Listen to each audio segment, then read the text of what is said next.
Good day. Our role play shows a situation in a hotel restaurant where a Middle Eastern family asks about halal food options. The staff must respond professionally and respectfully to their dietary needs.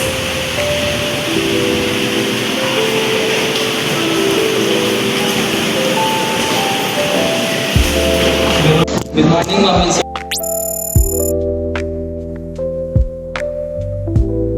Welcome to the hotel restaurant. May I take your order? Hello. Before we order, we would like to ask if your food is halal.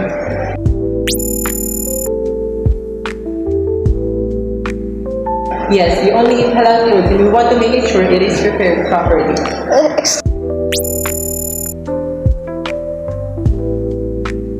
Excuse me, does your restaurant have halal certified meals on the menu? Thank you for informing me, ma'am and sir. Please allow me to check the our kitchen. Good morning, ma'am. Our guest is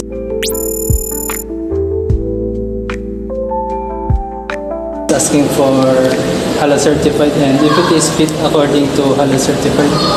Thank you for asking. Some of our dishes has a halal certified, but the kitchen itself is not fully halal certified. Thank you. Thank you for waiting, ma'am and sir. Our ingredients came from halal certified, but our kitchen is not fully halal certified. Okay, thank you for being honest with us. Do you have any dishes that would be safe to us? Yes, ma'am. We have a vegetarian and seafood. That's good. I usually like seafood. Do you have grilled fish or something similar? Yes, ma'am. We have a grilled fish served with vegetables. That sounds delicious. Alright, we will order the seafood dish and the vegetable salad. Yes, that will be fine for us. Excellent choice, ma'am. I will give you the correct information. Thank you for helping us. Thank you.